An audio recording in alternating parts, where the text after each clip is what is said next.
traditions of a formal religion of ceremonies which these teachers are determined to uphold at any cost. They circumcise in accordance with the law on the Sabbath day, but they would kill me because I once on the Sabbath day set free a man held in the bondage of affliction. They follow after me on the Sabbath to spy on me, but would kill me because on another occasion I chose to make a grievously stricken man completely whole on the Sabbath day. They seek to kill me because they well know that, if you honestly believe and dare to accept my teaching, their system of traditional religion will be overthrown, forever destroyed.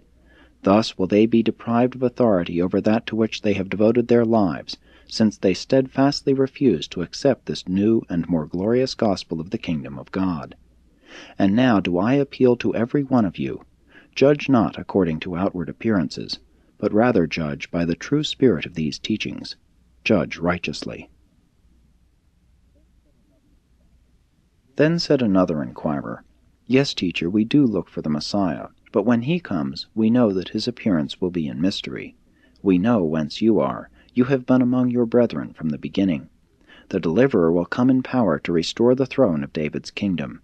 Do you really claim to be the Messiah? And Jesus replied, You claim to know me, and to know whence I am. I wish your claims were true, for indeed then would you find abundant life in that knowledge. But I declare that I have not come to you for myself. I have been sent by the Father, and he who sent me is true and faithful.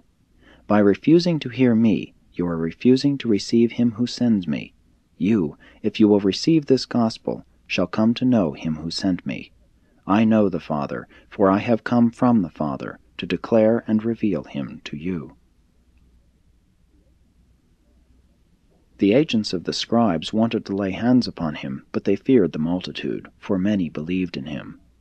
Jesus' work since his baptism had become well known to all Jewry, and as many of these people recounted these things, they said among themselves, Even though this teacher is from Galilee, and even though he does not meet all of our expectations of the Messiah, we wonder if the deliverer, when he does come, will really do anything more wonderful than this Jesus of Nazareth has already done.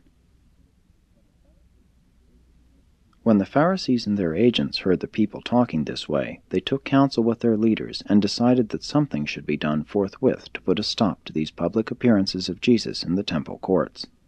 The leaders of the Jews in general were disposed to avoid a clash with Jesus, believing that the Roman authorities had promised him immunity. They could not otherwise account for his boldness in coming at this time to Jerusalem. But the officers of the Sanhedrin did not wholly believe this rumor.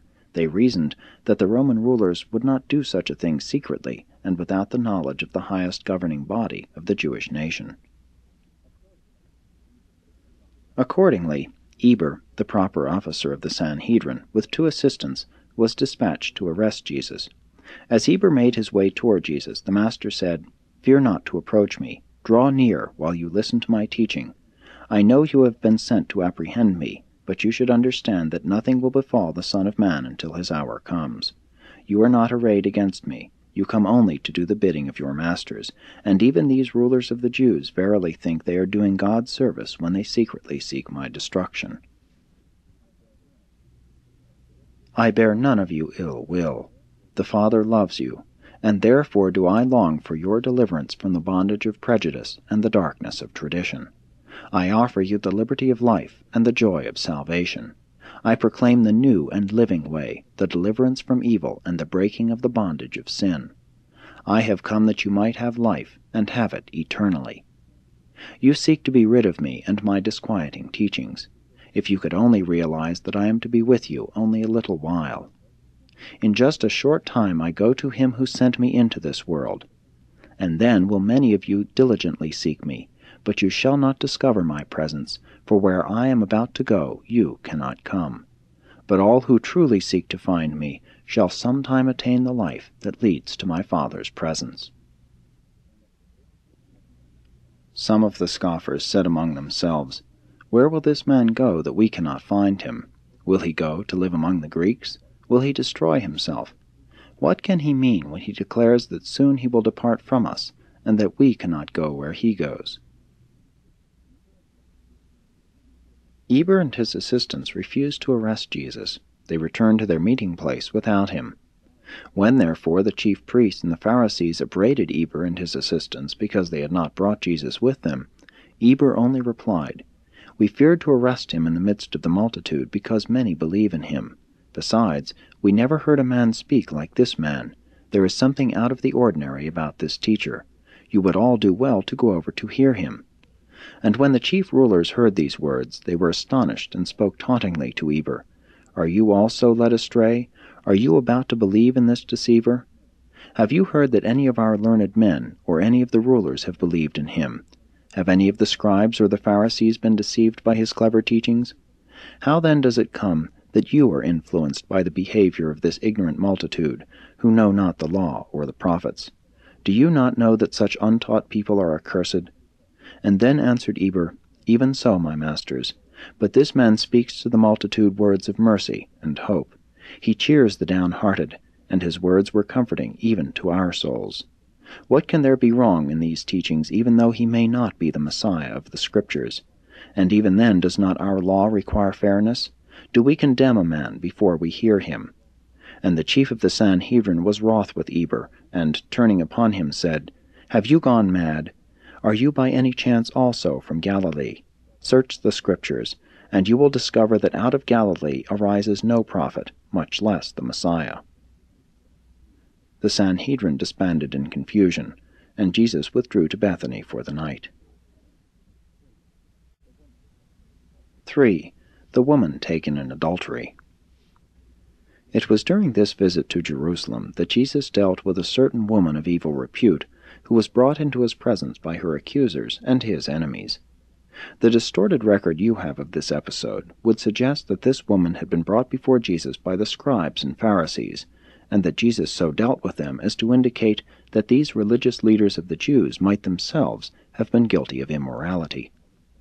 Jesus well knew that, while the scribes and Pharisees were spiritually blind and intellectually prejudiced by their loyalty to tradition, they were to be numbered among the most thoroughly moral men of that day and generation. What really happened was this.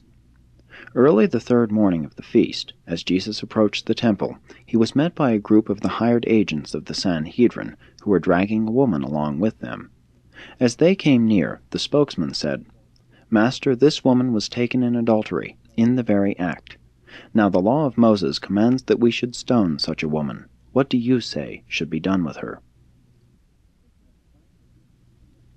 It was the plan of Jesus' enemies, if he upheld the law of Moses requiring that the self-confessed transgressor be stoned, to involve him in difficulty with the Roman rulers, who had denied the Jews the right to inflict the death penalty without the approval of a Roman tribunal.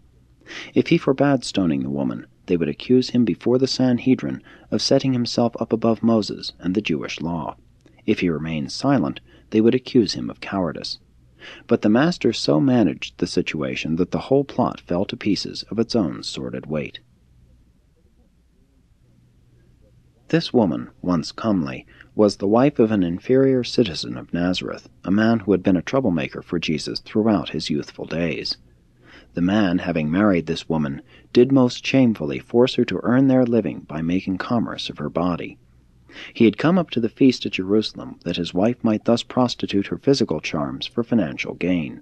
He had entered into a bargain with the hirelings of the Jewish rulers, thus to betray his own wife in her commercialized vice. And so they came with the woman and her companion in transgression for the purpose of ensnaring Jesus into making some statement which could be used against him in case of his arrest. Jesus, looking over the crowd, saw her husband standing behind the others. He knew what sort of man he was, and perceived that he was a party to the despicable transaction. Jesus first walked around to near where this degenerate husband stood, and wrote upon the sand a few words, which caused him to depart in haste. Then he came back before the woman, and wrote again upon the ground for the benefit of her would-be accusers. And when they read his words, they too went away one by one. And when the Master had written in the sand the third time, the woman's companion in evil took his departure, so that, when the Master raised himself up from this writing, he beheld the woman standing alone before him. Jesus said, "Woman, where are your accusers? Did no man remain to stone you?" And the woman, lifting up